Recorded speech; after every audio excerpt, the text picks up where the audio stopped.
à tous, donc on se retrouve aujourd'hui pour une nouvelle vidéo. Donc aujourd'hui ce sera pas un haul, c'est une vidéo qui m'a été demandée quand j'ai fait la vidéo sur mon organisation pour les cours. Donc c'est une vidéo sur comment faire ses fiches de révision. Donc je l'ai pas fait tout de suite dès la rentrée de septembre parce que voilà, j'estimais que les premières semaines c'est plutôt un temps d'adaptation et c'est plutôt vraiment le fait de prendre connaissance avec ses nouvelles classes, ses profs, avec les cours, le nouveau niveau.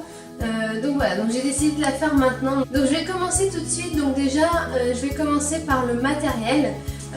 Ça ne demande pas beaucoup de matériel que de faire des fiches de révision, mais c'est bien quand même d'avoir à côté de soi donc des fiches Bristol, donc les petites fiches un peu cartonnées.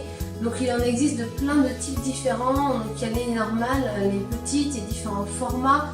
Vous pouvez trouver, alors j'en ai pris avec moi, vous pouvez trouver ces formats-ci, hein, donc c'est ça doit être format A6 normalement.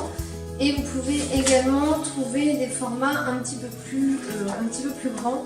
Vous voyez, ça c'est le format A5. Et juste ici, vous avez le format A6. Donc je vous rends compte un petit peu. Donc voilà, il existe donc des fiches perforées. Donc vous pouvez après mettre dans des petits classeurs comme ça. Et les fiches non perforées. Et il y a également donc les fiches qui sont toutes blanches et celles qui sont de couleur. Donc vous pouvez en trouver partout dans les grandes surfaces, hein, on en trouve à Auchan, Leclerc et compagnie. Voilà, il y a différents budgets, hein, il y a des fiches forcément qui sont de plus ou moins bonne qualité. Après voilà, si c'est pour réviser, vous pouvez tout simplement prendre des feuilles blanches A4, les couper en deux et les perforer. Ça fait également très bien l'affaire. Donc voilà pour les fiches.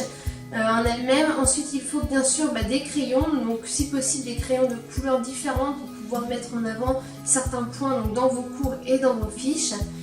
Il vous faut des stabilos, parce que voilà, c'est vraiment super important d'avoir des stabilos à portée de main quand vous faites des fiches de révision. Et il vous faut également donc une règle, c'est toujours mieux quand vous avez des choses à tracer, ça donne plus envie d'apprendre quand c'est fait proprement. Et un crayon de papier éventuellement. Et pour ceux qui souhaitent organiser leurs fiches, vous pouvez acheter un petit classeur comme ça. Donc pareil, il y en a vraiment pour tous les budgets. Il me semble qu'ils en font également chez Action, donc à peu près 1 €. Donc il ne faut pas hésiter à aller voir. Donc vous avez, au moins après, vous avez toutes vos fiches résumées dans un classeur. Et c'est vrai que c'est beaucoup plus pratique à transporter. Donc voilà pour le matériel.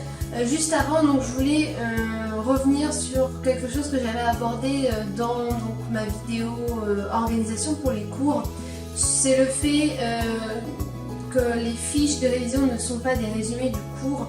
Voilà, je dis maintenant comme ça, après je ne le répète pas, mais c'est vrai que c'est toujours bien de l'entendre. Ce n'est pas un résumé du cours. Faire une fiche trop longue, ça ne donne pas du tout envie d'apprendre et ça n'aide pas non plus parce que vous perdez beaucoup de temps à la faire et c'est pas le but. Donc voilà, au moins je vous le dis dès maintenant et j'éviterai de me répéter tout au long de la vidéo. Ensuite, donc les bonnes méthodes donc, pour faire des fiches. Donc à savoir que déjà les fiches, c'est bien d'en faire une par chapitre ou alors une par notion. Je pense notamment en philosophie pour ceux qui sont au lycée. Donc c'est la philo, c'est vrai que c'est bien d'en faire une par notion. Après voilà, il y a différents. Moi je faisais une par chapitre, comme ça reprenait tout dedans. En général les contrôles, vous avez des contrôles sur tel ou tel chapitre et pas sur telle ou telle notion. Après si vous voulez faire par exemple en français une fiche sur tel livre, sur tel chapitre, sur tel auteur, sur tel courant littéraire, enfin voilà, après rien ne vous empêche de le faire. Après c'est vraiment chacun sa propre méthode. Donc c'est bien d'avoir un sujet par fiche. Ensuite, c'est toujours bon de relire ses cours avant de faire la fiche. Donc voilà, ne pas faire une fiche comme ça sur ce dont on se souvient en fait. Vraiment se baser sur ses cours quand même. Avoir compris le cours avant de faire la fiche, c'était vraiment un plus. Alors ensuite, ce qui est important, c'est de ne pas s'y prendre à la dernière minute. Parce que dans ce cas, ça ne sert à rien. En fait, les fiches de révision, ça sert si vous les faites à l'avance et que vous les révisez par la suite. Mais si vous avez un contrôle demain et vous faites une fiche de révision rapidement pour la lire juste 1 ou 2 fois, Dans ce cas, autant surligner dans son cours les notions importantes et puis relire directement dans son cours. Et alors ça c'est un petit conseil personnel, moi c'est comme ça que j'arrivais à m'organiser. Je trouve que le mieux dans l'organisation des fiches, c'est de faire une couleur par matière. Donc là, moi c'était mes fiches quand j'étais en BTS tourisme, donc j'ai toujours gardé mes fiches de révision, ça peut toujours servir. Donc voilà, par exemple, on voit, j'avais fait donc le marketing, j'avais fait en vert. Non, c'était quoi? Non, c'est économie, droit et droit, donc c'était en vert. Ensuite, j'avais fait les outils de base de mercatique en blanc, la mercatique en rose, la communication en jaune. J'avais fait histoire géographie et fiches histoire géographie en bleu. Et ensuite les fiches destination en jaune. Donc voilà comment je procédais. Et du coup j'avais mis des petits post-it. Donc là je ne sais pas si vous allez bien voir, mais j'avais mis par exemple là le petit post-it éco droit. Hop, comme ça j'arrivais directement en éco droit. Là j'avais le petit post-it marketing, post-it communication. Après voilà, c'est à vous de faire comme on vous semble. Si vous n'avez pas besoin de rajouter de post-it, ne le faites pas. Mais moi c'était mon organisation. Ensuite, donc pourquoi faire des fiches de révision? Donc tout simplement, donc, dans un premier temps pour comprendre, parce que même si vous avez compris votre cours, en faisant vos fiches de révision, il y a des notions certainement que qui seront restées un petit peu floues, et grâce à ça, vous allez pouvoir les redéfinir donc, dans vos fiches. Ensuite, mémoriser. Donc moi je sais que pour apprendre, pour mémoriser, moi il fallait que je recopie, donc du coup c'est vrai que ça m'aidait beaucoup que de faire mes fiches de révision. Ensuite, ça vous permet également de réfléchir, donc de vous raisonner, de vous remémorer donc le cours. C'est vraiment un moyen, des fois vous allez retrouver des notions, vous allez vous dire ah oui mais ça, c'est vrai que, et puis ça va être ce qu'on appelle une question d'ouverture, c'est-à-dire qu'en vous posant une question sur cette notion, ça va vous amener sur d'autres connaissances, donc d'autres choses que vous pourrez vous-même, vous pourrez faire vos recherches en fait. Et vous pourrez éventuellement compléter donc, votre fiche si vous trouvez que c'est vraiment nécessaire à votre cours, ou si c'est une notion qui vous permet de vous démarquer par exemple dans un devoir, si vous trouvez une définition qui n'était pas dans le cours, que du coup vous serez le seul à rajouter dans un devoir, ça peut toujours être bon de la prendre en note et de se démarquer donc par la suite. Et donc le dernier avantage au fait de faire des fiches et pas des moindres, c'est la malléabilité, c'est-à-dire c'est toujours mieux, là j'ai tous mes cours de BTS de toutes les matières, donc c'est toujours mieux pour réviser d'avoir ça dans un petit classeur comme ça, parce que si je devais emmener tous mes classeurs de marketing, de communication, d'anglais, d'histoire géo, enfin franchement c'est beaucoup moins pratique. Donc voilà, je pense surtout notamment aux étudiants qui ont leur indépendance ou qui sont dans des résidences universitaires et qui rentrent chez leurs parents le week-end. Pour réviser, c'est toujours mieux de ramener ça dans son sac que de ramener tous ces cahiers de cours tous les week-ends. C'est vrai que c'est au niveau d'organisation, c'est beaucoup plus pratique. Donc ensuite, quand utiliser ces fiches et comment les utiliser? Donc dans un premier temps, ce qui est important, c'est une fois que vous avez fait votre fiche, c'est de la relire. C'est-à-dire pas vous dire hop elle est finie, je la range, je la classe. Donc vous relisez votre fiche et ce qui est toujours bien, c'est de relire de toute façon ces cours le soir, juste avant de se coucher. C'est là que en fait le cerveau retient le mieux les informations qu'il enregistre. Et puis pourquoi pas la lire le matin avant de partir, mais en aucun cas c'est de l'apprentissage, c'est-à-dire que le matin avant d'aller en contrôle, vous n'allez pas apprendre votre fiche, ça va être vraiment de la relecture. Ensuite donc la fiche en elle-même, donc comment l'organiser? Donc ce qui est bien de faire déjà, c'est toujours de noter la matière. Donc si vous fonctionnez sur des fiches par exemple blanches et que vous n'avez pas une couleur par matière, c'est toujours de noter la matière. Donc, moi je le faisais dans tous les cas. Donc par exemple ici vous pouvez voir que j'ai noté donc mercatique. Et puis ce qui est important également, c'est de toujours donner un titre, un sujet à votre fiche. Donc par exemple là tout en haut en rouge, donc j'avais noté l'analyse de l'offre. Donc ça c'est vraiment important voilà, de pouvoir reconnaître en fait cette fiche, c'est-à-dire que si vous cherchez un sujet, ne pas avoir à relire toutes les fiches pour savoir dans laquelle en fait vous en parlez tout simplement. Et ensuite donc ce qui est important donc dans ces fiches, c'est si vous avez par exemple, si vous faites de la prise de notes, de ne pas s'embêter à faire des phrases entières ou des paragraphes entiers. Donc ça c'est vraiment important, bien résumé. Donc vous pouvez utiliser des abréviations, des symboles. Si vous avez un schéma à retenir, n'hésitez pas à l'inclure dedans. Si vous apprenez par exemple en histoire, vous avez par exemple des personnages, des hommes politiques à apprendre, etc. N'hésitez pas à mettre une photo carrément pour mieux retenir. Des fois il y en a qui ont une mémoire visuelle qui est plus développée que d'autres.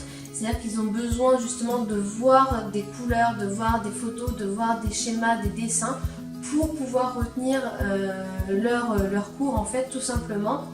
Et puis il y en a qui vont réussir simplement en lisant un cours une ou deux fois, qui vont connaître leur cours et puis basta, ils vont avoir une très bonne note au devoir, donc tant mieux pour eux.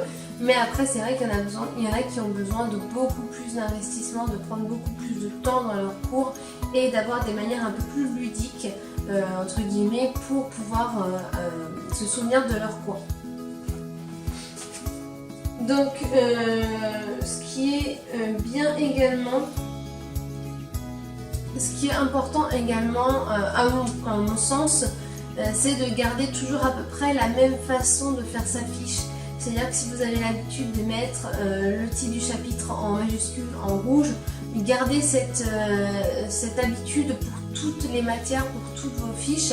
Si vous avez l'habitude de mettre les notions, les définitions en vert, les dates en bleu, et bien gardez cette habitude-là, comme ça votre cerveau, une fois qu'il enregistre pour une matière, il sait comment ça fonctionne pour toutes les autres matières et il n'y a pas besoin de réfléchir à savoir, ah oui, donc ça c'est les dates, ça c'est les... Enfin voilà, au moins une fois que vous avez je dirais une légende pour une matière, et bien gardez toujours la même légende pour toutes les autres matières. Ensuite, ce qui est important également, c'est de, alors je regarde mes fiches en même temps, mais c'est de numéroter les fiches donc, par matière. Donc par exemple, si vous avez, je sais pas moi, 20 fiches de français, et ben les numéroter de la 1 à la 20. Et puis si à la suite vous avez 12 fiches d'histoire géo, et bien notez l'histoire géo de la 1 à la 12. Comme ça, vous savez à peu près, vous savez si jamais vous les enlevez, vous devez les changer, vous pouvez les remettre après dans l'ordre si elles se détachent tout simplement. Et puis donc après le contenu de la fiche en elle-même, elle va dépendre bien sûr de la matière. Donc à savoir qu'en maths, en général, ce qu'il y aura dans les fiches, ça va être tout ce qui est théorème, formules, graphiques, enfin voilà, vraiment les notions de base, les définitions, les réciproques, tout ça, ça va être sur une fiche. Ensuite, pour le français, ça va être pareil, les définitions, ça va être les courants, les auteurs, les livres, les œuvres que vous avez lues, les œuvres à retenir. Et puis après, il y a également donc, pour l'histoire géo, où là, l'histoire, donc ça va être tout ce qui est date, il va y avoir beaucoup de dates de personnes célèbres à noter. Il va y avoir également, ça peut être des frises chronologiques, enfin voilà, plein de choses qui vont être vraiment dédiées à une matière en particulier. Et puis bien après la géo, n'hésitez pas à mettre carrément une carte, même si c'est une feuille A4, mais au moins une carte que vous ayez un élément visuel en fait sur lequel vous appuyez quand vous parlez par exemple de tel ou tel pays. Donc ça c'est important. Les définitions et puis également les dates en histoire, en géographie. Donc voilà, je pense que j'ai fait à peu près le tour donc, pour les fiches. Après, moi ce que je vous donne, ce sont vraiment des techniques qui me sont personnelles, qui ont fonctionné donc, pour moi. Après, je ne dis pas que ça va marcher donc, pour tout le monde, chacun a sa propre technique. De toute façon, je ne dis pas que c'est cette technique qu'il faut adopter. Mais en tout cas, voilà, moi c'est ce que j'ai fait, ça a fonctionné, donc je voulais vous en faire part.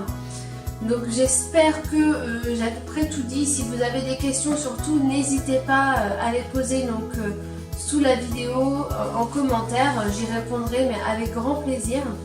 Et puis je pense que je ferai bientôt une vidéo sur les petites astuces pour retenir facilement ces cours ou par exemple dans les langues vivantes, comment apprendre facilement une langue vivante.